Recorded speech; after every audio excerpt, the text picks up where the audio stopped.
সন্তানের লাশ বাবার কাঁধে, বাবার লাশ সন্তানের কাঁধে, লাশখানা কাঁধে করিয়া ডাকতে বলে সারা বানুরে কোথায় রে বিবি? এই দেখো তাকায় দেখো, জন্মের পানি পান করায় আনছে, আর জীবনে কোনোদিন পানি খাইতে যাবে না রে বিবি। সারা বানু তাবুর ভিতর থেকে এসে দেখে রে কলিজার টুকরার দুনিয়ার মধ্যে নেই। কলিজার টুকরা সন্তানের মুসলমান, চোখ দুটি বড় বড় হয়ে আসে, জিব্বাটা বাইর হয়ে গেছে, কলিজাটা বাইর হয়ে গেছে। সন্তানের বুকের মধ্যে নিয়ে একটা চিৎকার বেড়ে দে, বলে রব্বি কারীম, রব্বি কারীম, আমি দুঃখিনী মা, কেমনে সহ্য করব? চোখের পানিগুলো সেরে কাঁদতে লাগলেন চিৎকার মারিয়া। এই কান্নার আওয়াজ চলে গেলেন আলী আকবরের ঘরে। আলী আকবর ঘর থেকে বাইর হইয়া ডাকতে বলে মা তুমি কেন কান্দ গো মা? বলে বাজান রে কেন কান্দি দেখে যা, আর তাড়াতাড়ি আয় দেখে যা। আলী আকবর যখন মুসলমান শুনে নাও আলী আসগর বিদায়, আলী আকবর চলে আসলেন ভিতরে, এসে দেখে জন্মের মতো বিদায় নিছে মুসলমান জোরের ছোট্ট ভাই। আলী আকবর ডাকতে বলে মা কি হয়েছে বলো গো? বলে বাবা তাঁবুর মধ্যে কোনো পানি ছিল না, এই পানি আনার জন্য সব তোমার ভাইকে নিয়ে যখন গিয়েছিল ফোরাত নদীর কিনারায়, ফোরাত নদীর কিনারায় যাইয়া পানির বদলে তীর খাইয়া তোমার ভাই চির বিদায় নিছে রে। আর কোনদিন তোমার ভাই বলে ডাকবে না, আর কোনদিন দাদা বলে ডাকবে না। আলী আকবর ডাকতে বলে মা মা মা গো দোয়া করো, আমি যাব যুদ্ধের ময়দানে, আমি যদি যারা আমার ভাইকে হত্যা করেছে আমি তাদের প্রতিশোধ নিব। আলী আকবর রওনা দিলেন মার কাছ থেকে বিদায় নিয়ে, অনেকগুলো সৈন্যকে কতল করলেন। এই সেই 9 তারিখে মুসলমান সৈন্যকে কতল করে পিপাসায় কাতরে ফিরে আসলেন ঘরে, ডাকতে বলে মা মা একটু পানি দাও গো মা, মা গো আর পারছি না, একটু পানি দাও। মা দুঃখিনী ডাকতে বলে আলী আকবর রে পানি যদি দিতে পারতাম তোমার ভাইয়ের মরা লাশ আমার দেখা লাগতো না, তোমার ভাইয়ের এই মৃত্যু দেহখানে আমার দেখা লাগতো না। আলী আকবর আয় আয়, কোথায় কবরে পানি? আমি একবার আসগরের মুখের দিকে তাকাইয়া সইতে পারি না। আলী আকবর মার পায়ে সালাম করে চিরবিদায় চিরবিদায় নিয়ে রওনা হয়ে গেল। জোরে জোরে চিল্লা বলা যাবে না আল্লাহু আকবার। চিরবিদায় দাও হে দুঃখিনী মায়, ডাকিতেছে নবীজি আমায়, ডাকিতেছেন নবীজি আমায়। বলো চিরবিদায় দাও গো দুঃখিনী মায়, মা গো ডাকিতেছেন নবীজি আমায়, ডাকিতেছে রসুল আমার। মদিনাতে আসো শুয়ে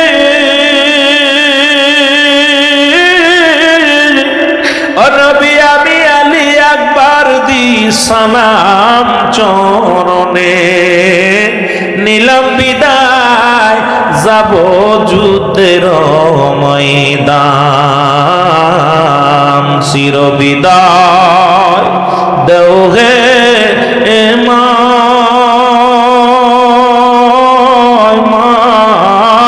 গো, ডাকিতেছে নবীজি আমায়। বলেন ডাকিতেছে নবীজি আমার। মার থেকে সালাম করে রওনা হয়ে গেলেন আলী আকবর। অনেকগুলো সৈন্যকে কতল করে নিজেও শাহাদাতের পেয়ালা পান করলেন।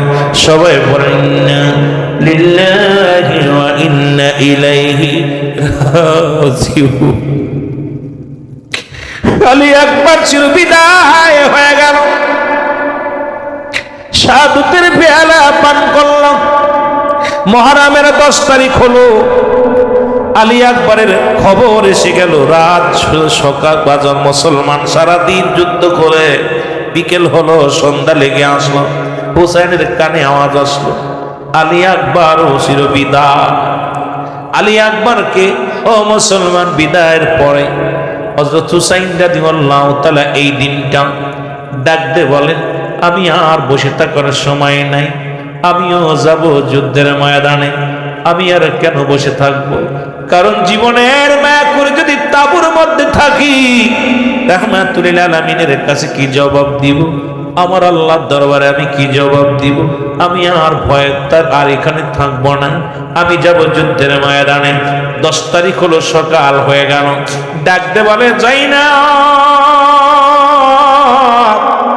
জয়নাব রে, ও জয়নাব কোথায়? জয়নাব ছুটে আসলেন। জয়নাবকে ডাকতে বলে, জয়নাব রে, আমি যাব যুদ্ধের ময়দানে। যাবার আগে আমি কিছু ওসিয়াত তোমারে করে যাই, নসিহাত করে যাই। এই নসিহাত গুলো ভালো করে শুনবারে জয়নাব। জয়নাব বলে, হুজুর আপনি কি বলতে চান বলেন। ডাকতে বলে, জয়নাব, যাবার আগে একটা অনুরোধ করি, আমার জয়নাল বড় অসুস্থ। জয়নাল অসুস্থ, আমার জয়নালের দেখে রাখবা, রাসূলের কদমে পাঠাইয়া দিবা। আমার জয়নাল জ্বর হয়েছে, প্রচন্ড জ্বর, গায়ের মধ্যে অসুস্থ অবস্থায় আছে, আমার জয়নালকে দেখে রাখবা। জয়নাল ভিতর থেকে আওয়াজ শুনে ডাকতে বলে, আমি যাব যুদ্ধের ময়দানে। হুসাইন কয়, না রে জয়নাল না, তোমারে আমি রেখে গেলাম আমার নানার উম্মতের জন্য, তোমাকে আমি রেখে গেলাম আমার নানাজির কদমে সালাম পৌঁছানোর জন্য। জয়নাল বলেন, না আমি যাব যুদ্ধের ময়দানে যাব। হুসাইন ডাকতে বলে, জয়নাব, জয়নাব, আমি যুদ্ধের ময়দানে যাব, তাড়াতাড়ি আমার নানাজির পাগড়ি মোবারক নিয়ে আসো। হুসাইন রাদিয়াল্লাহু তাআলার হাতে রাসূলুল্লাহর পাগড়ি মোবারক এনে দেয়া হলো। পাগড়ি মোবারক নিয়ে হাতের মধ্যে নিয়ে ডাকতে বলে, নানাজি, আমি হুসাইন আপনার পাগড়ি মোবারক মাথার মধ্যে লাগাইলাম, আমি যেন জীবনের ভয় না করি, মরণের ভয় না করি। আল্লাহ, আমার নানাজির পাগড়ি মোবারক আমি মাথায় লাগাইলাম। ডাকতে বলেন, ও আল্লাহ, ইয়া রাসূলুল্লাহ, ইয়া হাবিবাল্লাহ, নানাজি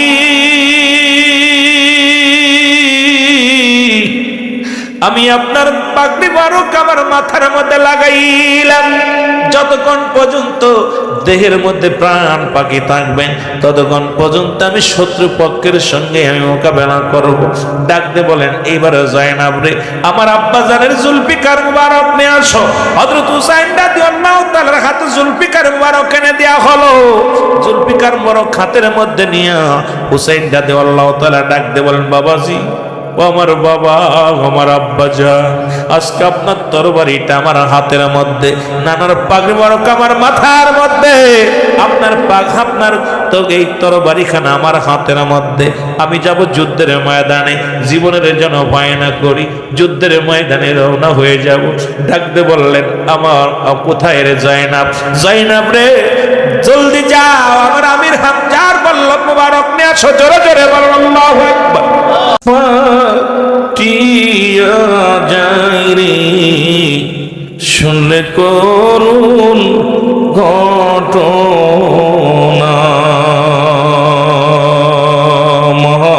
মুহররমের 10 তারিখে কি ঘটিল রব্বানা,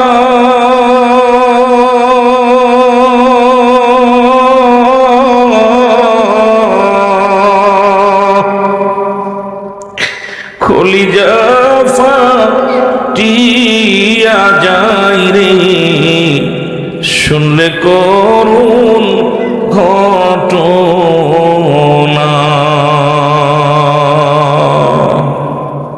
আল্লাহু আকবার। যেটা বলতেছিলাম, আল হাসান হুসাইন জান্নাতের ফুটন্ত গোলাপ, যুবকদের জান্নাতের সরদার, যুবকদের জান্নাতের সরদার। গোটা বিশ্ববাসীর গোটা কুল কায়নাতের জান্নাতের সরদার হলো রাসূল আকরাম সাল্লাল্লাহু আলাইহি ওয়াসাল্লাম। খাতুনে জান্নাত মা ফাতেমাতুজ জোহরা হচ্ছে মহিলাদের জান্নাতের সরদার। আমরা যারা আজকে যুবক ভাইরা এখানে বসেছি, আমরা হুসাইনের প্রেম, হুসেনের সঙ্গে আমরা হুসাইনকে ভালোবাসতে রাজি আছি কিনা? জোরে বলেন আছি কিনা? তো এই ভালোবাসার মধ্যে আমি আপনাদের অনেক সময় উদাহরণটা দিয়ে থাকি, ইশক মহব্বত দুইটা একই জিনিস, ব্যবহারে পার্থক্য হয়ে যায়, ব্যবহারে দুই হয়ে যায়। নিজের যুবতী মেয়েকে যদি বুকের মধ্যে ধরে টান দিয়ে বুকের মধ্যে নেওয়া হয়, এটা ভালোবাসা অর্জন হয়। ওই বয়সে একটা বিবি যদি বুকের ভিতরে নেওয়া হয়, তখন ভালোবাসা থাকে না, ইশক এসে যায়। তা ভালোবাসা দুই রকম, যে ভালোবাসা ইশক মহব্বত দুটি একই, ব্যবহারে দুই হয়ে যায়। তা আমাদের দেশে অসংখ্য মানুষ হুসাইনকে ভালোবাসতে যায় এমনও কিছু শিরকি করে ফেলতেছি, এমনও কিছু ভুল করে ফেলতেছি, সে ভুল থেকে আমাদের শোধরানোর দরকারও আছে। জোরে বলেন ঠিক কিনা? খেয়াল রাখা লাগবে। এই জন্যই বললাম ইশক মহব্বত দুটো একই জিনিস, ব্যবহারে পার্থক্য। বিবির কাছে গেলে যেটা হয়, নিজের কন্যার কাছে গেলে সেটা হয় না। এটা দ্বারা ভালো করে বুঝে নিন। এত ইশারা আপনাদের দোদর বান্দারে বোঝানোর ক্ষমতা আমার নাই, তবু চেষ্টা করবো। আল্লাহ যেন তৌফিক দান করে, সকল বলুন আমিন। এ মুসলমান, গভীর মনোযোগ। আল্লাহ রাব্বুল আলামিন রিয়াজুল জান্নাহ বেহেশতের বাগান, এই বাগানে আপনাকে আমাকে আসার মতো, বসার মতো সুযোগ দান করলাম। এ সময় কত মানুষ জেলখানায়, কত মানুষ হাসপাতালে, কত মানুষ মৃত্যু শয্যায় সজ্জিত। রব্বি কারীম আপনাকে আমাকে জান্নাতের বাগানে বসার সুযোগ দান করলাম। ও মুসলমান, গভীর মনোযোগ। জেলখানায় নেন নাই, হাসপাতালে নেন নাই, বাজার ঘাটে নেন নাই, সুন্দর পরিবেশ, শহাদায়ে কারবালার স্মরণের মাহফিলে আপনাকে আমাকে বসার মতো সুযোগ দান করলাম। উচ্চ কণ্ঠে আওয়াজ দেয় একবার বলেন আলহামদুলিল্লাহ। এ ভাইরা আমার, জান্নাতের বাগানে যখন কোন বান্দা রওনা হয়ে যায়, প্রতিটা কদমে কদমে রব্বুল আলামিন সগীরা গুনাহগুলো মাফ করে দেয়। আপনি আমি যখনই ঘর থেকে বাইর হলাম, বাসা থেকে বাইর হলাম, এক একটা কদম ফেলাইলাম, প্রতিটা কদমে কদমে আপনার জীবনে আমার জীবনের সগীরা গুনাহ মাফ হয়ে গেল। আমরা শুধু সগীরা গুনাহ করি নাই, কবিরা গুনাহ করেছি। মুসলমান, শুধু সগীরা গুনাহ জান্নাতের বাগানে রওনা দেওয়ার কারণে মাফ হয়ে গেল। আমাদের কি কবিরা গুনাহ মাফের দরকার আছে কিনা?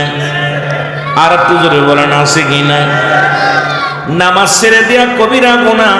এখন যদি বলি কজন মানুষ নামাজ আদায় করেছেন, যদি বলি বাবা ঈশার সালাতকে আদায় করেছেন, মাগরিবের সালাতকে আদায় করেছেন, ওয়াজ শোনা নফল বন্দেগী, নামাজ ফরজ, কিন্তু এই ওয়াজটা করলে কয় হুজুর ভালো না, নামাজের ওয়াজ করলে কয় হুজুর এটা ভালো না, হুজুর অন্যদিকে যান। আর নামাজের ওয়াজ মুসলমানদের কাছে করা লাগে, বড় কষ্ট লাগে রে ভাই। নামাজ ছেড়ে দিয়া কবিরা গুনাহ, মিথ্যা বলা কবিরা গুনাহ, বেগানা নারীর সঙ্গে দেখা দেয়া কবিরা গুনাহ। এটা তো আমাদের নারায়ণগঞ্জে এই ওয়াজ তো চলবে না, কারণ বেগানা নারীর চেহারা দেখা হারাম, বেগানা পুরুষের চেহারা দেখা হারাম।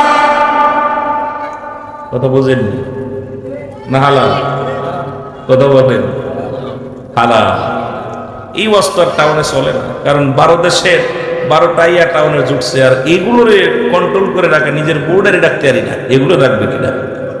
কথাটা ঠিক কিনা?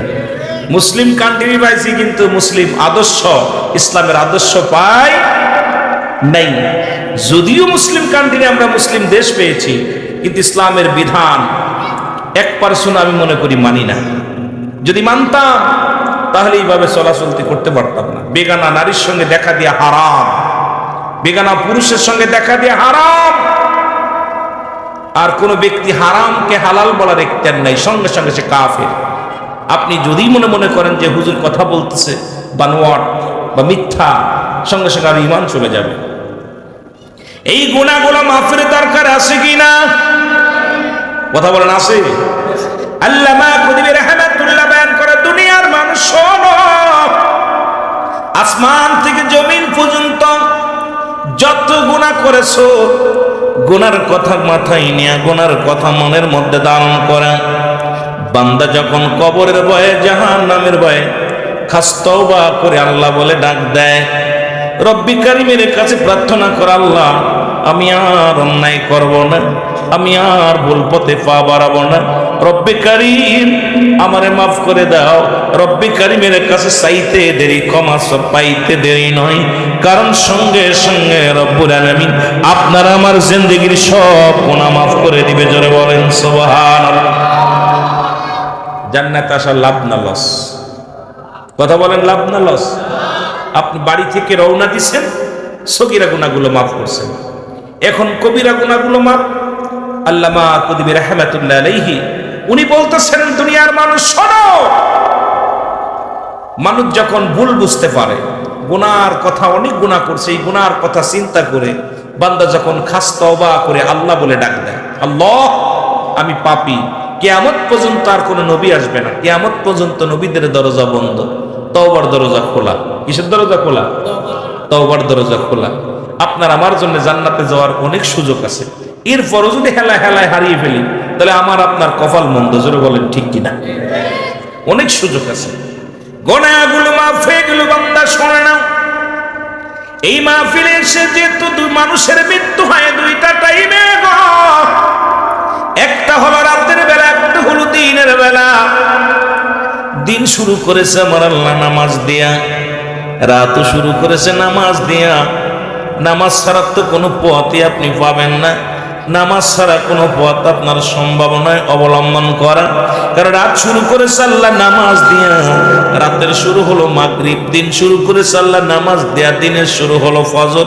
বান্দার আল্লাহর গোলামি করবি, নবীর প্রেমের মধ্যে পড়ে দুনিয়ার জিন্দেগি ধরবি, এটা দিছে আমার রব্বে কারীম। ও মুসলমান, মানুষের মৃত্যু হয় দুইটা টাইমে, একটা হলো রাতের বেলা, একটা হলো দিনের বেলা। কয়টা টাইম? জোরে বলেন, কয়টা টাইম? রাতও শুরু করেছে নামাজ দিয়া, দিনও শুরু করেছে নামাজ। ওয়াজ কিন্তু মেলা ওয়াজ, সোয়াদায় কারবালা যেতে হবে, এদিকে আমার আলোচনা না, শুধু বোঝানোর জন্য একটু কথাগুলো বলে যাই। আমাকে যিনি দাওয়াত দিয়েছেন বললেন, আমার সহপাঠী আরেকজন ছিল, উনি দুনিয়া থেকে বিদায় হয়ে গেছে, তার দুটি ছেলে নিয়ে আমার কাছে দাঁড়া করলেন। আজকে এর মধ্যে নাই, কারণ পৃথিবীর মধ্যে আসার একটা সিরিয়াল আছে, যাওয়ার কোনো সিরিয়াল নাই। যে কোনো মুহূর্তে আমি আপনি চলে যেতে পারি। জোরে বলেন ঠিক কিনা? ফরিদউদ্দিন দেন, ফরিদউদ্দিন আহমেদ রিপন ভাই, উনি দুনিয়া থেকে বিদায় হয়ে গেছে। আল্লাহ তাকে জান্নাত নসিব করো। জোরে বলেন আমিন। আরো জোরে বলেন আমিন। বলতেছিলাম যে কথা, মুসলমান শোনো, পৃথিবীর মধ্যে আসার একটা সিরিয়াল আছে রে, যার কোনো সিরিয়াল নাই। মানুষের মৃত্যু হয় দুইটা টাইমে, হয় রাতের বেলা, না হয় দিনের বেলা। দিন শুরু করেছে আল্লাহ নামাজ দিয়া, দিনের শুরু হলো মুসলমান 2 রাকাত সুন্নাত নামাজ তুমি আদায় করলাম, সঙ্গে সঙ্গে রসুলের প্রেমিক হইলা। এখন রসুলকে ভালোবাসো, রসুলের সুন্নাত মানো না। রসুলকে ভালোবাসো, সপ্তাহে 7 দিন শেভ না করলে ভালো লাগে না। আবার কো নবীরে ভালোবাসি, আশিকে রাসূল সেজে যাও, নাম দিছো আশিকে রাসূল, নবীর সুন্নাত মানো না। এমন আশিকের দরকার নাই। জোরে জোরে চিল্লায়া বলেন ঠিক কিনা? মুসলমান চিন্তাও করা, চিনাও যায় না। কথা বুঝিনি? রসুলের জন্য, হাসান হুসাইনের জন্য দেখলাম রক্ত বাইর করতেছে মাইরা মাইরা, কিন্তু মুখের ভিতর দাড়ি নেই। রাসূলের সুন্নাত যার ভিতরে নাই, এটা মুসলমান না হিন্দু না খ্রিস্টান বৌদ্ধ, চিনা যায় না। এই যদি কয় আমি হাসানকে ভালোবাসি, নবীকে ভালোবাসি, ভালোবাসার নমুনা তো কিছু দেখানোর দরকার। কথা বলেন, দরকার আছে না? ভালোবাসার নমুনাই তার মধ্যে নাই। অথচ এই জন্য আল্লাহ কমিনান নাস, মানুষের মধ্যে মায়া করুন। তারা বলবে আমান্না করি, ঈমান আনছে, বিল্লাহি আল্লাহর প্রতি, ওয়া বিল আখিরা, আখিরাতের বিশ্বাস স্থাপন করছে। আমা বিমুমিনিন, আল্লাহ কয় হাবিব, ওই মানুষের মধ্যে বেঈমান আছে গো। নাস শব্দের অর্থ মানুষ, মানুষের মধ্যে অসংখ্য মুনাফিক আছে। এই মুনাফিকগুলো ছিল কারবালার প্রান্তে, এখনো অসংখ্য মুনাফিক আছে পৃথিবীর মধ্যে। জোরে বলেন ঠিক কিনা? আরো জোরে বলেন ঠিক কিনা? রাসূল বলেন বালহুয়া কিলাফ, এই পৃথিবীটা হলো পচা দুর্গন্ধ মড়ি। মানুষের চরিত্র হলো কুকুরের চরিত্র। কুকুর যেমন মড়ি পাইলে খুশি হয়, সে জামানার মানুষগুলো সম্পদ পাইলে খুশি হবে। আর এই হাসান হুসাইনকে হত্যা করেছিল সম্পদের লোভে। আজও বাংলার জমিনে আনাচে কানাচে খুন খারাপি হচ্ছে শুধু সম্পদের লোভে। জোরে বলেন ঠিক কিনা? রাসূল বলছে আমার কথা না, বাল হওয়া গেলাফ। এই দুনিয়াটা হলো পচা দুর্গন্ধ মড়ি, মানুষের চরিত্র হলো কুকুরের চরিত্র। ভাই বুঝাইলে ভালো করে বুঝবেন, একটু খেয়াল করে, যেহেতু বিস্তারিত বলতে গেলে সময় লাগবে। কুকুর দেখবেন, যদি আপনাদের এই নারায়ণগঞ্জে একটা মড়ি, একটা গরু মরে যায়, গরু বা ছাগল বা মেষ মারা যায়, তখন যদি কোনো কুকুর এই লাশটা আগে ধরে, মড়িটা পায়, ও কাউকে ভাগ দিবে না। দেখবেন ও দাঁড়ায় পড়ে খালি ওর ভাব। বলেন দি, একটা কুকুরের পেটে কি একটা গরু ধরবে? এটা ছাগল খাইতে পারবে একা? কিন্তু কাউকে ভাগ দিবে না। কিন্তু নারায়ণগঞ্জ অসংখ্য আপনার কি আছে, কাক। এই কাক যখন একটা মরিচ সংবাদ পায়, ও কা কা করে নারায়ণগঞ্জ ফতুল্লার যত কাক আছে, ঢাকা শহরের কাকগুলো ডেকে ডেকে নিয়ে আসে, চলায় দোস্ত চলায়, সবাই মিলে এইবার কা কা করে সব কাকগুলো একত্রিত করে। কেউ লেজ খায়, কেউ পেট খায়, কেউ বুড়ি খায়, কেউ চোখ খায়। কাকের চক্ষু লজ্জা আছে, তারা ভাগ করে খায়, কিন্তু কুকুরের চক্ষু লজ্জা নাই। বর্তমান জামানার মুসলমানদের অবস্থা একই অবস্থা। আজকে আমরা নিজের স্বার্থ হাসিলের জন্য আমাদের চক্ষু লজ্জা হারিয়ে ফেলেছি। মুসলমান ঐক্যের মধ্যে আসতে পারতেছি না, কারণ যার যার চিন্তা, যার যার পীর, যার যার চিন্তা, যার যার ধারণা আমাদের মধ্যে সেই বড়, অন্যকে সবাই আমরা প্রাধান্য দিই না। জোরে বলেন ঠিক কিনা? আরো জোরে বলেন ঠিক কিনা? কথাগুলো বুঝবেন। যদিও আগে বলছি এটা বিস্তারিত বলতে গেলে সময় লাগবে, আমি ওদিকে যেতে পারবো না। কিন্তু আমাদের অবস্থায় যে হিংসা, অহংকার, হমিকার কারণে আমাদের অবস্থা 12টা বাজতে চলতেছে। এই জন্য আমাদেরকে এটা আমাদের পরিহার করার দরকার আছে কিনা? আরো জোরে বলেন আছে কিনা? মহব্বতের সঙ্গে কাফেলায় যাইতে পারলাম না রে, আমি যাইতে পারলাম না। বলেন কারবালায় যাইতে পারলাম না রে, আমি একটু মহব্বতে বলেন কারবালায় যাইতে পার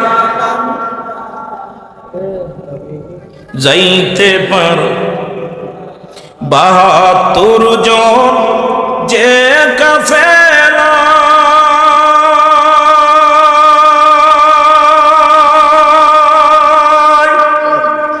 শিশু আজগার সঙ্গেতে যায়, ওই কাফেলায় কবুল করো আল্লাহ, ওই কাফেলায় কবুল করো আল্লাহ, যাব রে সে তাই কাফেলায় যাইতে পারলাম না রে, আমি। সবাই আওয়াজ দিয়ে বলেন কাফেলায় যাইতে পারলাম না রে, আমি। এ দুনিয়ার মুসলমান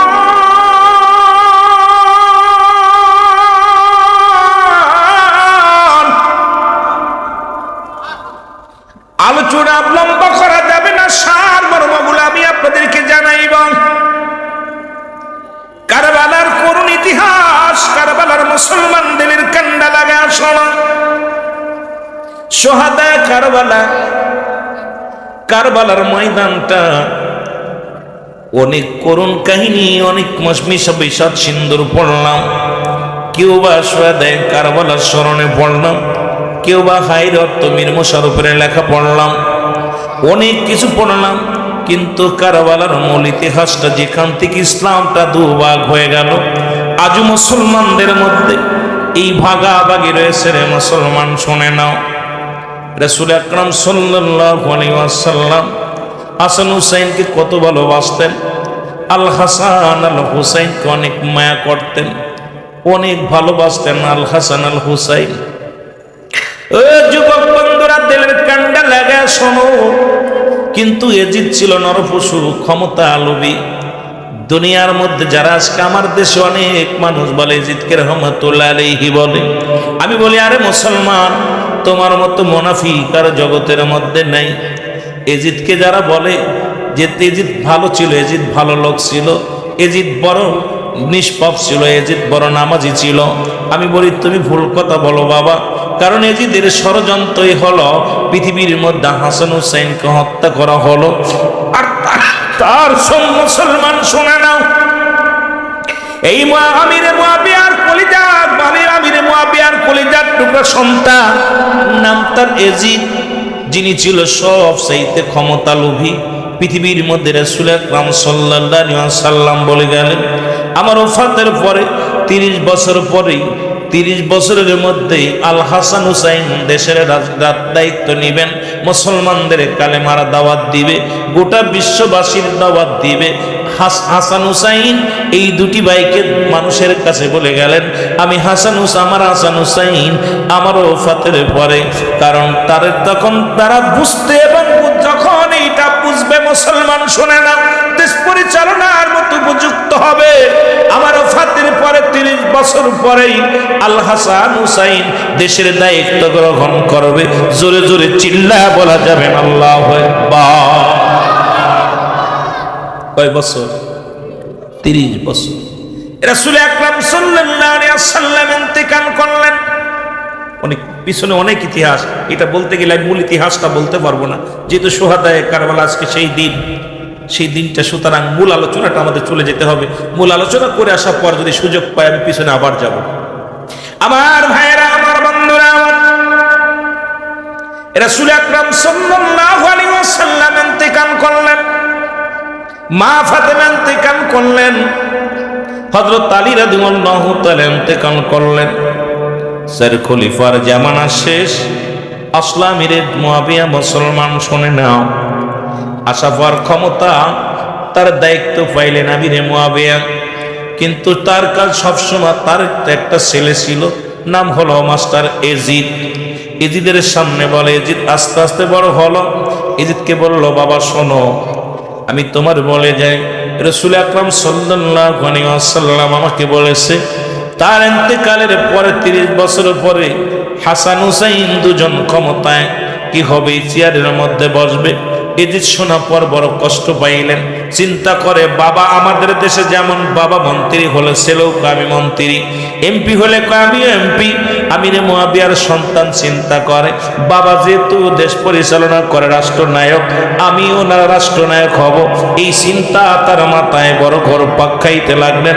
ও মুসলমান, যে চিন্তা সেই মুসলমান সেই চিন্তা দ্বারা এমন ভাবে করলেন, এই ক্ষমতার লোভে কি করবে মুসলমান চিন্তা করে, যদি হাসান হুসাইন বেঁচে থাকে তাহলে ক্ষমতায় আমি যেতে পারবো না, এই চেয়ারে আমি বসতে পারবো না, যে কোনো উপায়ে তাদেরকে দুনিয়া থেকে বিদায় করতে হবে। বিদায়ের জন্য চিন্তা করিয়া একটা পাইলেন, পথ পাইলেন। সেই পথটা হলো একজন কুটনি মহিলাদের একটা মানুষ মহিলার কাছে গেলেন। মহিলা তাকে বললেন, মুসলমান শোনো। মহিলা বললেন, এজিদ রে এত প্রেশানিত কেন, টেনশন করো কেন? কয়, টেনশন আমি করি এই জন্যে, আমার বাবা বলছে ওই বাবার চেয়ারের মধ্যে বসবে আল হাসান হুসাইন বসবে, এখন আমি উপযুক্ত হয়ে গেছি, চেয়ারটা তো বসার কথা আমার, আমি বসতে চাই, কিন্তু হাসান হুসাইন যদি বেঁচে থাকে আমি বসতে পারবো না, হাসান বড়, হুসাইন হলো ছোট, এদেরকে যদি না মারা হয়, এরা যদি বেঁচে থাকে তাহলে চেয়ারের মধ্যে বসতে পারবো না। এ যুবক, দিলের কান্ডা লাগা শোনো, ওই মুসলমান আবার আমার অনেক মা বোন শুনলে কবে আমাদের বিরোধিতা হুজুর করলেন, কারণ মুসলমান শোনো, আমার বাবারা শোনো।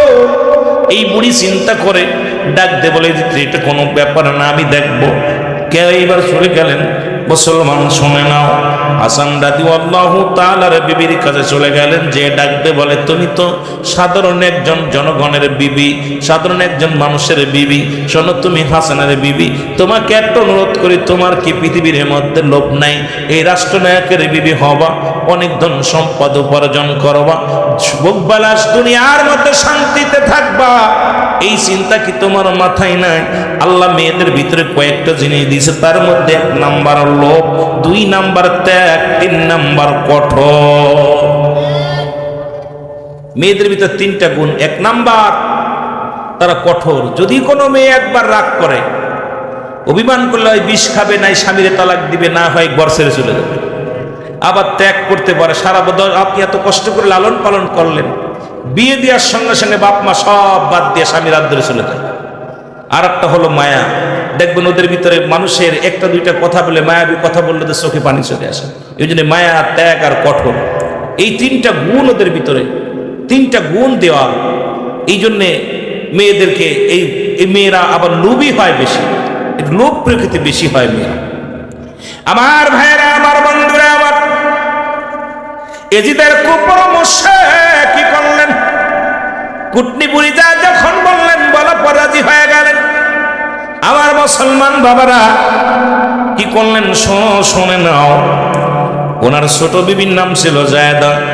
এসে বললেন, স্বামী আসলেন ক্লান্ত অবস্থায়, আসার পর স্বামীর খেদমতে আসলেন, পানির ভিতরে বা শরবতের মধ্যে বিষ দিলেন। এই বিষ পান করিয়া হাসান রাদিয়াল্লাহু তাআলা, আমি আগেই বলছি অনেক লম্বা ইতিহাস, আমি শেষ করতে পারবো না, এই জন্য সামান্য কথা বলে আমি আলোচনা শুরু করব। হাসান রাদিয়াল্লাহু তাআলা চোখ দুটি যখন বড় হয়ে যায়, লীলবর্ণ হয়ে যায়, গায়ের রংটা লীল হয়ে যায়, চিৎকার মেরে কাঁদতে লাগে।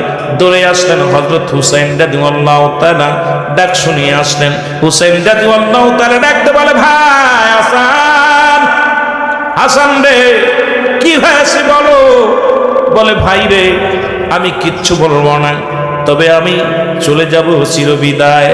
ওই বুঝি নানাজি আমারে ডাকিতেছে চিরবিদায় দেও হে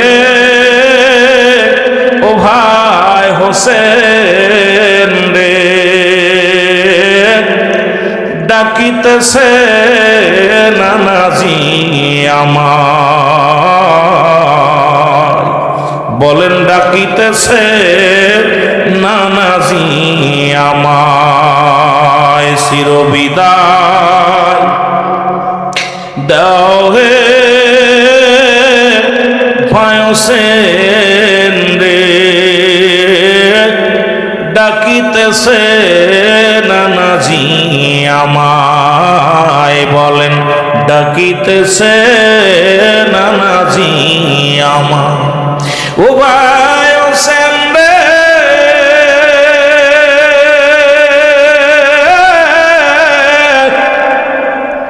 কি বিষ খাওয়াইল আমার, কলিজাটা যায় জ্বলিয়া।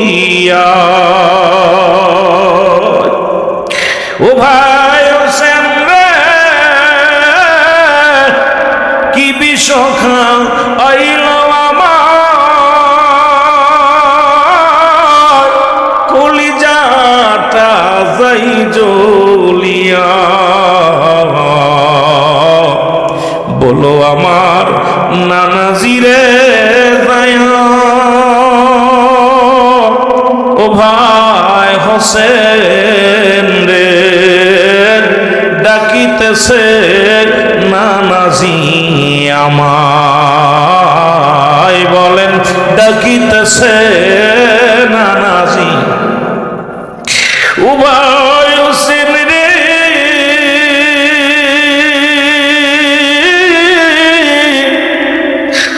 মোর নানাজি করছে দোয়া, কবুল করছে রব্বানা। নিলাম বিদায়, দিও নানাজিরে সালাম পৌঁছায়া, চিরবিদায় দাও রে দিয়া, চিরবিদায় দাও ভাই হোসেন রে।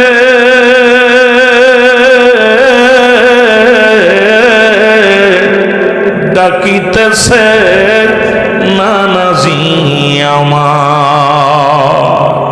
আমার ভাইরা, আমার বন্ধুরা, আমার হুসাইন রাদিয়াল্লাহু তাআলা ডাকতে বলে, হাসান, কে তোমার বিষ পান করাইলো বলো? ডাকতে বলে, হোসেন রে, ও ভাই হুসাইন, আমার আম্মা জান দোয়া করেছিল, নানা জান দোয়া করেছিল, নানার উম্মাতের জন্য আমি বিদায় হয়ে গেলাম। না না, বলবো না, আমার কে পান করে আছে আমি বলবো না, তবে আমার পরে তোমার বিপদ আসবে আমি তোমারে বলে যাই, সেদিন পৃথিবীর কোনো মানুষের স্মরণ করবা না, সেদিন ডাকবে মুহাম্মাদান নানাজি নানাজি বলে চিৎকার মারবা। আমার ভাইরা, আমার বন্ধুরা, আমার হুসাইন রাদিয়াল্লাহু তাআলা বিদায় নিলেন, চির বিদায় হয়ে গেলেন। হুসাইন একাকার হয়ে গেলেন। এই যে চিন্তা করেন, হুসাইন হাসান তো দুনিয়া থেকে বিদায় হয়ে গেল, হুসাইনকে যদি হত্যা না করা হয় ক্ষমতায় বসা যাবে না। হুসাইনকে যদি হত্যা করা না হয় তাহলে আমি চেয়ারটা পাবো না। কি করে মারা যায়? না মদিনাও মারা যাবে না। মদিনার মানুষ যদি জেনে যায়, তাহলে আমাকেও মেরে ফেলবে। যে কোনো কৌশলে হুসাইনকে মদিনা থেকে সরাইতে হবে। মদিনা থেকে সরানোর জন্য ষড়যন্ত্র করলেন।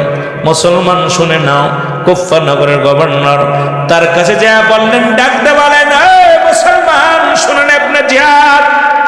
ডাকতে বলে, জিহাদ রে, একটা কাজ করো, তুমি যে কোনো কৌশলে হুসাইনকে ডেকে আনো, হুসাইনকে চিরবিদায় করে দিতে হবে, হুসাইনকে মারতে হবে।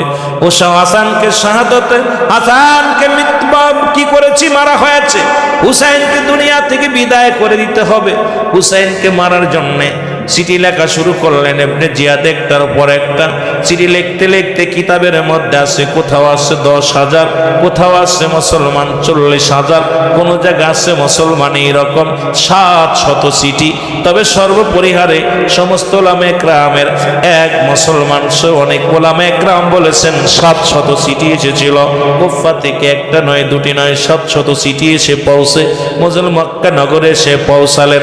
এই চিঠি দেখিয়া হুসাইন রাদিয়াল্লাহু তাআলা, এ যুবক, হুসাইন ডাক দি, মুরব্বিদের ডাক দে, বলে, মুরব্বিরা রে, কুফা নগর থেকে চিঠি আসছে, কালেমার দাওয়াত দিতে যাব। লা ইলাহা ইল্লাল্লাহু মুহাম্মাদুর রাসূলুল্লাহ, আশহাদু আল্লা ইলাহা ইল্লাল্লাহু ওয়াহদাহু লা শারীকা লাহু ওয়া আশহাদু আন্না মুহাম্মাদান আবদুহু ওয়া রাসূলুহু। জোরে জোরে চিল্লায় বলেন না আল্লাহু আকবার। সাউন্ড বাড়ায় রাখো। এ আমার ভাইরা, আমার বন্ধুরা, আমার এই কালেমার দাওয়াত দিতে যাব কোথায়? কুফা নগরে যাব। অনেক মুরব্বীরা কয়, হুসাইন রে, আমরা তোমার একা ছাড়তে পারি না। হাসান কিছুদিন আগে বিদায় হয়ে গেল, এখন যদি তোমাকে আমরা হারাই, রাসূলের আহলে বাইত যদি সবাই চলে যায়, কে দিবে কালেমার দাওয়াত? আমরা তোমারে ছাড়তে পারি না। একে একে চিঠিগুলো আসতে লাগলেন। এর মধ্য থেকে মুসলিম বিন আকিল ডাকতে বলে, হুসাইন, আমি যাব কুফা নগরে, যা দেখে আসি, যা এখানে ইসলামের দাওয়াত দেওয়ার পরিবেশ আছে কিনা। মুসলমান শুনে নাও, আমি যাব কুফা নগরে। হুসাইন সমস্ত মুরব্বিকরাম বললেন, মুসলিম বিন আকিল, যাও, তোমাকে হুকুম দিলাম, যাও। মুসলিম বিন আকিল রওনা দিয়েছে। পিছন থেকে তার দুটি কলিজার টুকরা সন্তান মোহাম্মদ ইব্রাহিম, আমার বাবারা আমার শুনে নাও, মোহাম্মদ ইব্রাহিম ডাকতে বলে, বাবা গো, আমরা যাব, কাফেলায় যাব, কারণ আমাদের তো মা নাই, আমাদেরকে কে দেখবে, কে আমাদের ভালোবাসবে, আমাদেরকে সঙ্গে নিয়ে যাও, আমিও যাব কুফা নগরে। তিনজন কাফেলা করে চলে গেলেন কুফা নগরে। জাফর, আমার বাবারা, আমার বন্ধুরা, আমার মুসলিম বিন আকিল পৌঁছে গেলেন ওখানে সন্তানদেরকে নিয়ে। মুসলিম বিন আকিলকে পাইয়া প্রায় 30,000-এর উপরে মুসলমান ও মুসলিমেরা কালেমার মালা পড়ে মুসলমান হলেন। জোরে বলেন আল্লাহ। সবাই বায়াত গ্রহণ করলেন। যখন সবাই শুনতে পাইলেন হুসাইনের পক্ষের লোক, হুসাইনের পক্ষ থেকে আসে, হুসাইনের নামের উপরে প্রায় 30,000 ও মুসলিম ঈমান আনলেন, কালেমা পড়ে মুসলমান হলেন। সবাই পড়েন লা ইলাহা ইল্লাল্লাহু মুহাম্মাদুর রাসূলুল্লাহ সাল্লাল্লাহু আলাইহি ওয়াসাল্লাম। মহব্বতের সঙ্গে দুরূদ শরীফ পড়েন আল্লাহুম্মা। সাউন্ডটা একটু বাড়া রাখতে হবে। মাওলানা মুহাম্মাদ বক্স সাউন্ড মধ্যে খালি মাইকে দেন।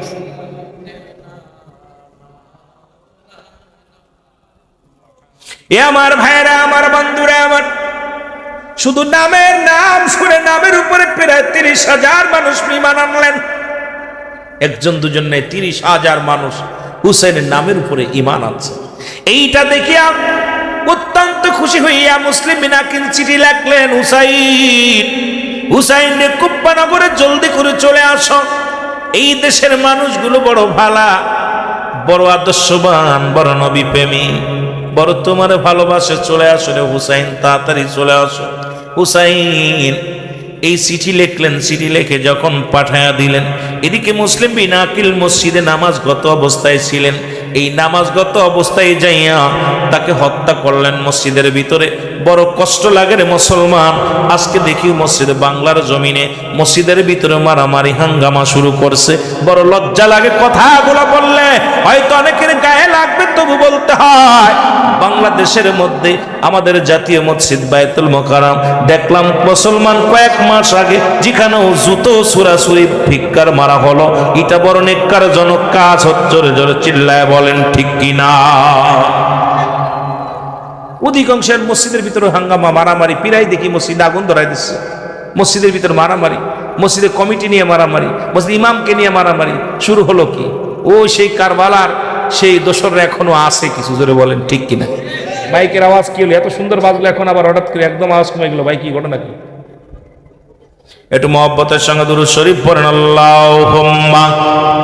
এত সুন্দর মাইক বাজালে হঠাৎ টিপাটিপি করে শেষ করলে কেন? ওয়ালা আলি সাইয়্যিদিনা,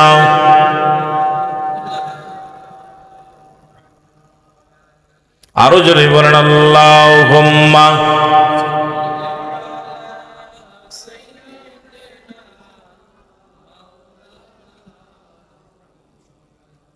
ওয়ালা আলি সাইয়্যিদিনা।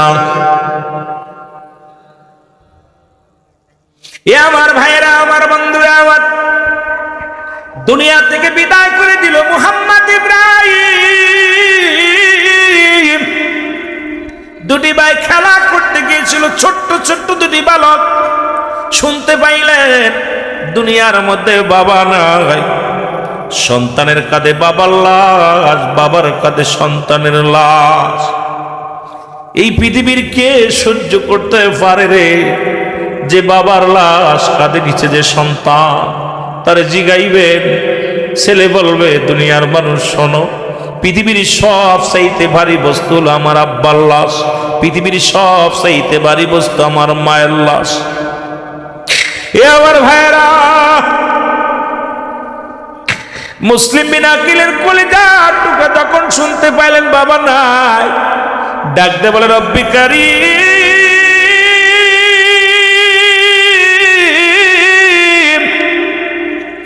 আমাদের মা নাই, আমাদের বাবা নাই, আল্লাহ বাবাও নাই, মাও নাই, মাওকে বিদায় করে দিলা, বাবাকেও নিয়ে গেল, আল্লাহ কার কাছে যাব, কোথায় যাব, কোথায় শান্তি পাবো? ডাক দে বলে আকাশ বাতাসে রে, যা যা মদিনায় যা, হুসাইনকে বলে দাও, হুসাইন রে জানে জানাও, কোপ্পাবাসীর তরবারি ভালো না, কোপ্পাবাসীর মানুষগুলো ভালো না, হুসাইন যেন কোফায় না আসে, আসলে হুসাইন আর ফিরে যেতে পারবে না। ওদিকে মুসলমান শুনে নাও, মুসলমান মক্কা মদিনা থেকে কাফেলা করে, ৭২ জন কাফেলা করে। হুসাইন রাদিয়াল্লাহু তাআলা রওনা দিয়েছেন কোথায়? কাফেলা করে কালেমার দাওয়াত দেওয়ার জন্য। কারণ তার তো চিন্তা মারামারি নাই, হাঙ্গামা নাই, হট্টগোল নাই, দাওয়াত দিবে, কালেমার দাওয়াত দিবে। জোরে জোরে চিল্লায় বলা যাবেন আল্লাহু আকবার। দিকে দিকে হাসি, সব বলকে খুশি রে, হুসাইন চলেছে কারবালাতে বলো হুসাইন। আরো জোরে বলেন হুসাইন চলেছে কারবালাতে বলো হুসাইন। মৌ মৌ গন্ধে ছুটিয়ে আনন্দে চলছে সেদিন কারবালার ময়দানে। হুসাইন চলেছে কারবালাতে বলো হুসাইন চলেছে।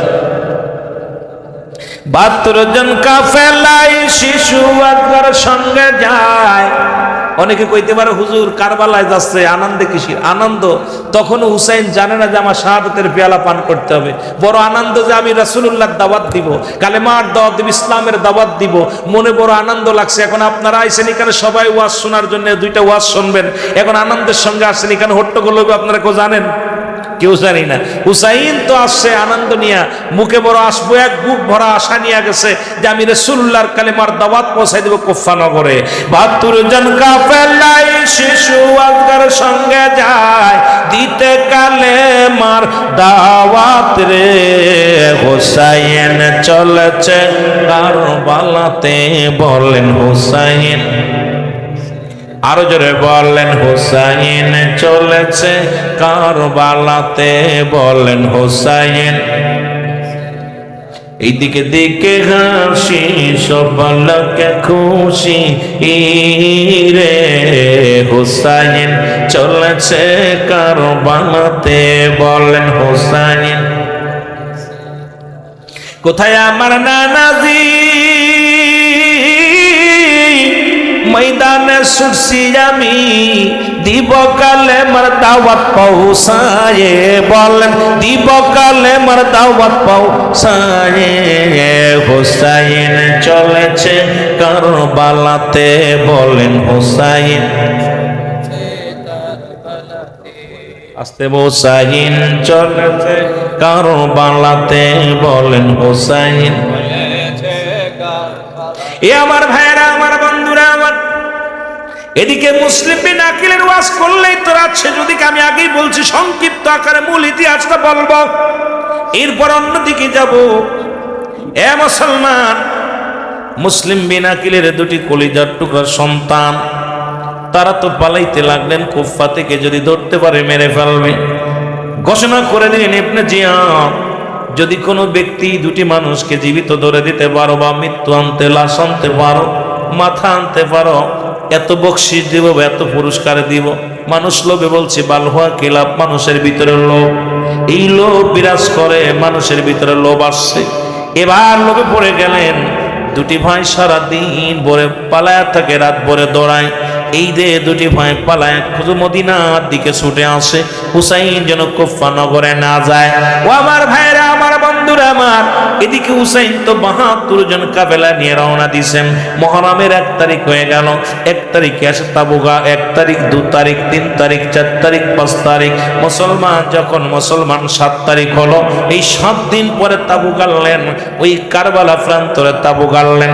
এদিকে মুসলিম বিন আকিলের 2টি সন্তান, এই মোহাম্মদ ইব্রাহিম, 2টি ভাই ছুটছে রাসূলের আহলে বায়াতের কাছে সংবাদ পৌঁছানোর জন্য। হুসাইন তুমি কুফায় আসো না। ও মুসলমান শুনে নাও, হারেস খোলা তরবারি নিয়ে ঘরে শিকার ধরার জন্য রওনা হয়ে গেল। হারেসের বিবি সকাল বেলা যখন গিসে হাঁটতে বাইর হয়েছে, দেখে 2টি ভাই পরস্পর বসে আছে, পরস্পর শুয়ে আছে বাগিচার মধ্যে। ছোট ভাই বড় ভাইকে বলে, ভাই রে, যদি কুফা মানুষ জানতে পারে আমাদেরকে মেরে ফেলবে, আমাদেরকে জিন্দা রাখবে না। আর হুসাইন যদি এই জমিনের মধ্যে আসে, তাকে আর ফিরে যেতে দেবে না। বড় ভাই রে, বড্ড মায়ের জন্য বড় কান্না লাগে, বাবার জন্য বড় কান্না লাগে। মুহাম্মদ কান্দে, ইব্রাহিম কান্দে,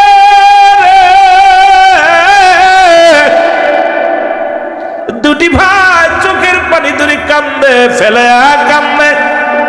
হারেজের বিবি এসে দেখে, হারেজের বিবি দেখা পরে ডাক দিয়ে বলে, তোমরা কারা? আমরা কুফার মানুষ না, মদিনার মানুষ। হারেজের বিবি দেখার বলে, বাবারে কান্দিস না, ডাকতে বলে, মা গো, আমাদের তো মা নাই, আমাদের বাবা নাই, বাবাকে মেরে ফেলেছে। যদি কুফার মানুষ জেনে যে আমাদেরকে মেরে ফেলবে, আমাদেরকে মেরে ফেলবে। মহিলাদের দিলে আগেই বলছি মায়া বেশি।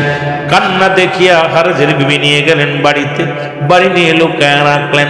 হারেজ চলে আসলেন, খুঁজতে খুঁজতে বড় ক্লান্ত হয়ে গেছে, খোলা তরবারি নিয়ে বাড়িতে আসছেন। আর পুরুষ মানুষের কণ্ঠ শুনিয়া মোহাম্মদ ইব্রাহিম, ইব্রাহিম কয় মোহাম্মদ রে। মোহাম্মদ কান্দে বলে, ভাই ইব্রাহিম রে, যদি কুফার মানুষ যদি জানতে পারে আমাদেরকে মেরে ফেলে দিবে, আমাদের চিন্তা করি না হুসাইন যেন এই মহল্লার মধ্যে না আসে, কুফা নগরে যেন হুসাইন না আসে রে। হুসাইন যদি কুফা নগরে চলে আসে, হুসাইনকে চির বিদায় করে দিবে। আল্লাহ, আমাদের জীবনের বিনিময় হলো হুসাইনকে তুমি রক্ষা করো। জোরে জোরে চিল্লায় বলো আল্লাহু আকবার। হারেজের কানে চলে আসলেন, কান্নার আওয়াজ শুনতে পাইলেন। ডাকতে বলে, বিবি, কেন যেন একটা মধুর আওয়াজ। কারণ মক্কা মদিনার আওয়াজ, মক্কা মদিনার মানুষের গলার সুর আর বাংলার মানুষের সুর এক নয়, কুফার মানুষের সুর আর মদিনার সুর এক নয়। ডাকতে কান্নার আওয়াজ হারেসের কানে গেল। বিবি ডাক বিবিরে বলে, বিবিরে, কান্নার আওয়াজ কই থেকে আসে? বলে না, এটা হয়তো পাশের বাড়ির কান্না। কয় না, এটা কোনো কুফার মানুষের কান্না নয়, এটা আমার মন বলে মদিনার কান্না, মদিনার বালকদের কান্না। দৌড়ে গেলেন, এক দড়ি ভিতরে গেলেন, ভিতর থেকে দুই ভাইকে হাত ধরে টেনে আনলেন। এ মুসলমান, গভীর মনোযোগ। দুটি ভাইকে হাত ধরে নিয়ে আসলেন। হারেসকে দেখিয়া মোহাম্মদ ইব্রাহিম ডাকতে বলে, হারেস রে, আমাদের কি মায়েরা ফেলাইবি? আমাদের জগতের মধ্যে আমাদের মা নাই, আমাদের বাবা নাই, আমাদের মারিস না। যদি মেরে ফেলিস, হুসাইন কুফানগরে চলে আসবে। আমার রাসূলের আহলে বায়তকে যদি মেরে দিস, আমার নবী কষ্ট পাবে রে। হারেস রে, আমাদের কেউ মারিস না, আমাদের ছেড়ে দাও। হারেসের দিলে কোনো দয়া হলো না, মায়া হলো না। মোহাম্মদ ইব্রাহিম দুটি ভাইকে দুনিয়া থেকে চির বিদায় করে দিছে। জোরে জোরে চিল্লা বলা যাবে না আল্লাহু আকবার। দুটি ভাইকে চির বিদায় করে দিছে রে মুসলমান। বিদায় করে যখন রওনা দিছে, পিছন থেকে কান্নার আওয়াজ শুনতে পায়। পিছন দিকে তাকায় দেখে দুটি কাটা বডি এক হয়ে গেছে। বুকের সঙ্গে ভাইয়ের কত মিল। আর আমাদের এখন ভাইয়ের সঙ্গে ভাইয়ের শত্রু। এক ভাই আর এক ভাইকে হত্যা করতেছে, এক ভাই আর এক ভাইকে। মুসলমান, আইরে দুনিয়ার লোক, ভাই আজকে বিরোধ প্রতিটা বাড়ির মধ্যে, প্রতিটা ঘরের মধ্যে। গতকালকে দেখলাম বাবাকে গাছে বাঁধিয়া পিটাইছে, সন্তান মারে, কিন্তু সন্তানের ধারণা নাই এই পৃথিবীর সম্পদ আমি কবরে নিতে পারবো না। আল্লাহ বলেন, কুল্লুমান আলাইহা ফান, সব কিছু শেষ করে দিবে আমার আল্লাহ। এই দুনিয়ার মধ্যে যা কিছু আছে সব কিছু চূর্ণ বিচ্ছিন্ন করে দিবে। কিচ্ছু বলতে কিচ্ছু থাকবে না। এই জমিনটা পুড়ে তামা বানায় দিবে আমার আল্লাহ। এই জমিনের ভিতরে যত পানি আছে পানিগুলো পুড়ে ছাই বানায় দিবে আমার আল্লাহ। কিচ্ছু বলতে কিচ্ছু যেদিন থাকবে না। এই জন্য মাঝে মাঝে বলি, কার জন্য সুদ খাও, কার জন্য ঘুষ খাও, কার জন্য দুনিয়ার সম্পদ গরু? এই দুনিয়ার সম্পদ খাবে লোকে, তোমার দেহ খানা খাবে পোকে। বাড়ি গাড়ি সব খাবে লোক, ভাগাভাগি হবে। ছেলে মেয়ে ভাগাভাগি করে নিবে, ছেলে নিবে, মেয়ে নিবে, ভাই নিবে, যদি না থাকে সরকার নিবে, কিন্তু আপনার দেহর দায়িত্ব কেউ নিবে না। এই দেহটা মাটিতে পড়ে থাকবে, পোকামাকড়ে খাবে। এর জন্য কত সুদ খেতেছি, কত ঘুষ খেতেছি। কার জন্য এত কিছু করতেছেন? কার জন্য বাড়ি করতেছেন? কার জন্য ঘর করতেছেন? কার জন্য সুদ ঘুষ খাচ্ছেন? আপনি যদি বুঝতেন, একবার চক্ষুটা বন্ধ করে দেখেন, আপনার কেউ না, এই দুনিয়ার কিচ্ছু আপনার না, সব পর। ছেলে পর, মেয়ে পর, পরিবার পরিজন সব পর। আপনি নিজে একবার চিন্তা করে বোঝেন যে আমি কি করতেছি। আমার ভাইরা, আমার বন্ধুরা, আমার হুসাইন রাদিয়াল্লাহু তাআলা কাফেলা করে চলে আসলেন। কোথায়? আমি আগে ক্ষমা চিনিছি, আমি বিস্তারিত বলতে গেলে আমি সময় লাগবে, 4-5 ঘন্টা লাগবে। আমি জানি সংক্ষেপে মূল আলোচনাটা করবো। অনেকে বলতে পারেন হুজুর আমরা আসলে হয়েছে মুহাম্মদ ইব্রাহিমকে মারলো, ওইটা নিয়ে অনেক আলোচনা রয়েছে, এটা নিয়ে 2-4 ঘন্টা করা যাবে আলোচনা। মুসলমান গভীর মনোযোগ শোনা না। হুসাইন রাদিয়াল্লাহু তাআলা 7 গেল মুহররমের 9 তারিখ, যেহেতু কয়েকটি দিন চলে গেছে, আজকে 10 তারিখ। এই 10 তারিখ আজকে 10-এর মুহররম, 11তম রাত। এই 9 তারিখ যখন আসলো তাবুর মধ্যে, আমার মুসলমান তাবুর মধ্যে কোনো পানি নেই। সাহারা বানু ডাক দে কয় স্বামীরে, আগের যুগের মুসলমানেরা মসজিদের বারান্দায় সকালে ফজরে নামাজ পড়িয়া কোরআন তেলাওয়াত করত। আর এখন তো আগে মানুষ মেহমান বাড়ি গেলে আগে খুঁজতো যাই নামাজটা, খুঁজতো তসবিহ, খুঁজতো আমি কি খুঁজতো অজুর বদনা অজুর জায়গা খুঁজতো। আর এখন মেহমান বাড়ি গেলে 1 নম্বরে খোঁজে ওয়াইফাই আসেনি আর ব্যাটারি চার্জ দিবে, চার্জার আসেনি, ঠিক কিনা? এখন আর যায় নামাজ খোঁজে না। বুড়া হয়ে গেছে এখনো যায় নামাজ খোঁজে না। বুড়া বয়সেও চশমাতে সহি দেয় না, তারপরও মোবাইল দেখে দেয়।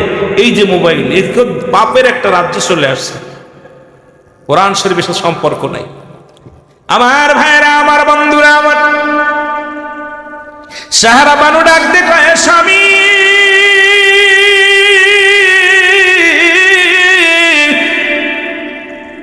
তাবুর মধ্যে একটু পানি না, একটু পানির ব্যবস্থা করে দাও। শিশু আজগার পিপাসায় কাতর হয়ে গেছে। বিবিরে কি বললা? কয় পানি তাবুর মধ্যে নেই। হুসাইন ছোট আজগারকে সঙ্গে নিয়ে পানি আনার জন্য রওনা হয়ে গেল। ওদিকে কুফানগরের মুসলমান ফুরাত নদীর কিনারায় শত শত এজিদ সেনারা পাহারা দিতে লাগলেন। তাদের ধারণা হুসাইন শিবিরের পানিগুলো যখন শেষ হয়ে যাবে, নিশ্চিত করে ওই শিবিরের মানুষগুলো পানির জন্য ছুটে আসবে, তখন তাদের উপর আক্রমণ করা হবে। ঠিক একই ধারণা, যা চিন্তা করেছিলেন ঠিক তাই হলো।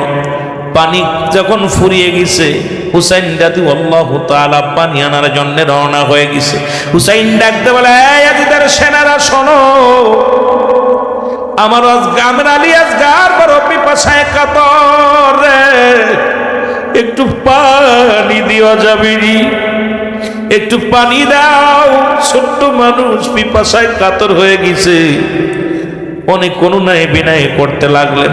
করে যখন কুফানগরে যাইয়া মুসলমান শুনে নাও ফরাত নদীর কিনারায় দাঁড়াইয়া পানির ভিতরে হাত নিয়া যখন একটু পানি উঠায় সন্তানের দিবে, এর সঙ্গে সঙ্গে একটা তীর আসলো সেনা থেকে। মুসলমান শুনে নাও, শত্রুপক্ষ থেকে যখন তীর আসলো, একটা তীর লাগিয়া আলী আসগার চির বিদায় হয়ে গেছে। জোরে জোরে চিল্লা বলা যাবে না, আল্লাহু আকবার। চির বিদায় দাও হে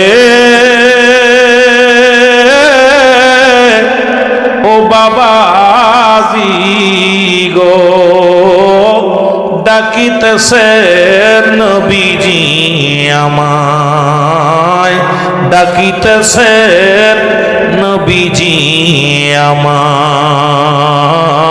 চির বিদায় দাও হে বাবাজি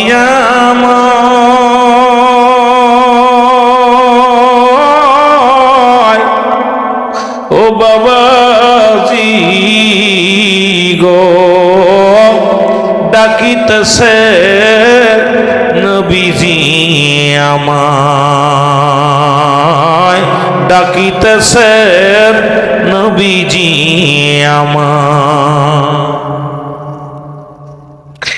আমার ভাইরা, আমার বন্ধুরা, আমার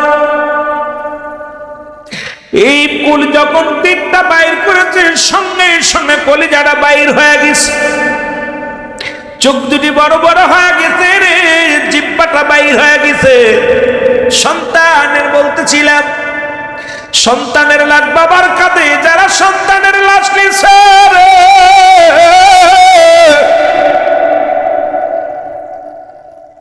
হুসাইন একটা চিৎকার দিয়ে বলে, ইয়া মুহাম্মদ নানাজি, আমার মাসুম সন্তান পিপাসায় কাতর হইয়া একটু পানি দিতে পারলাম না। চির বিদায় হয়ে গেছে রে মুসলমান।